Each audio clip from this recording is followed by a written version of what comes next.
Welcome. Today, we're talking about something powerful, something invisible, something that shapes our world and maybe even how you're feeling right this moment. We are talking about fear. Okay, let's start with a question, eh? What do you think is the most powerful human emotion? Is it love? Or maybe joy? But what if it's none of those? What if the most powerful emotion isn't about feeling good at all, but about what makes us do things? And that's where things get really interesting. Because in the world we live in today, what if I told you that this emotion is also the most profitable one? That's the idea we are going to unpack today. Right. Fear, a profitable emotion. So, what does that even mean?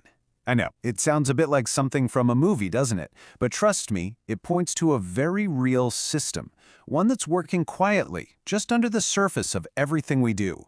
Let's properly get into it then. We're talking about something called the fear economy. Now, no, this is not some academic jargon. It's a real thing. It's a system where our anxieties, our insecurities, they are literally turned into a product, something that can be bought and sold. And have a look at who profits from this. You see, it's not just one bad guy in a dark room. It's everywhere. The media? They know that scary headlines get more clicks. Politicians? Oh, they use fear to get votes and donations. And then you have the whole security industry, from the locks on your door to the antivirus on your computer. It's this massive network, and all of it, in a way, runs on our collective anxiety.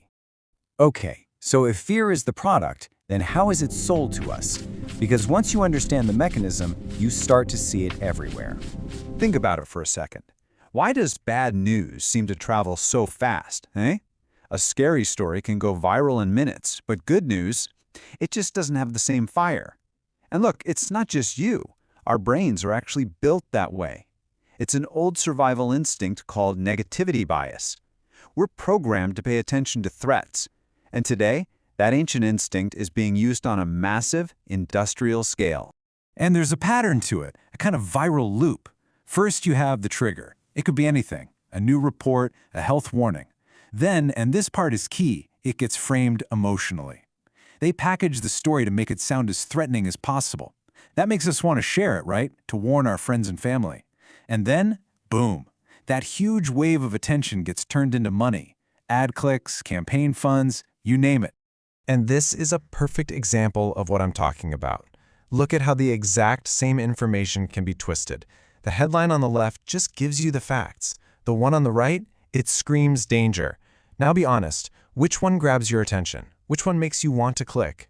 That choice right there is what powers the whole system. And please, this is not just about a few clicks online. Oh no, this affects what we do in the real world. Do you remember seeing those pictures of empty shelves in the supermarkets? That was pure fear in action. Or when the stock market starts to shake and everyone rushes to sell.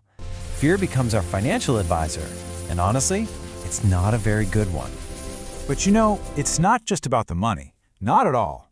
There is a much deeper cost to all of this. A price that society, that we all end up paying when we're kept in a constant state of alarm.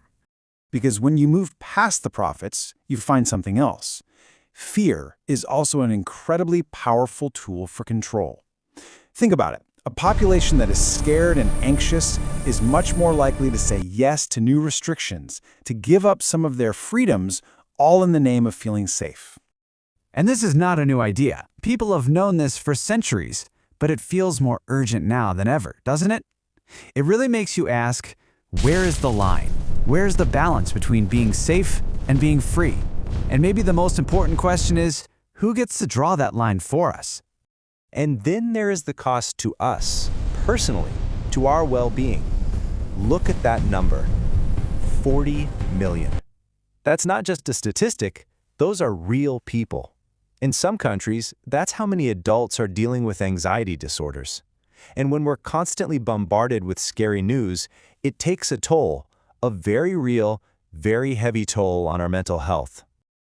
Okay, I know this all sounds very heavy, very bleak. But look, the point of this is not to make you more afraid. The opposite, in fact. The point is understanding, because once you understand, you can start to ask the right questions. So, what can we do? How do we take back a bit of control? Well, here are some really practical things you can start doing today. First, get your news from different places, not just one. And when you see a headline that makes you feel that knot in your stomach, just pause.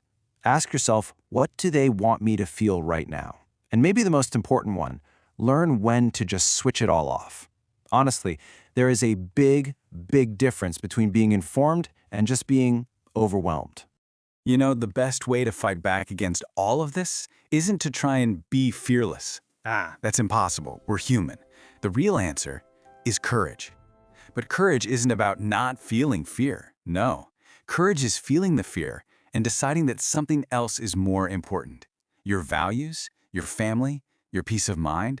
Deciding that is more important than the fear they are trying to sell you. And here is the beautiful thing. Courage is not something you either have or you don't. It's a skill. It's like a muscle that you can train. And we can train it together. We build it every time we think for ourselves, every time we talk to our neighbors, every time we choose to act with intention instead of panic. So, I want to leave you with this one last thought to chew on.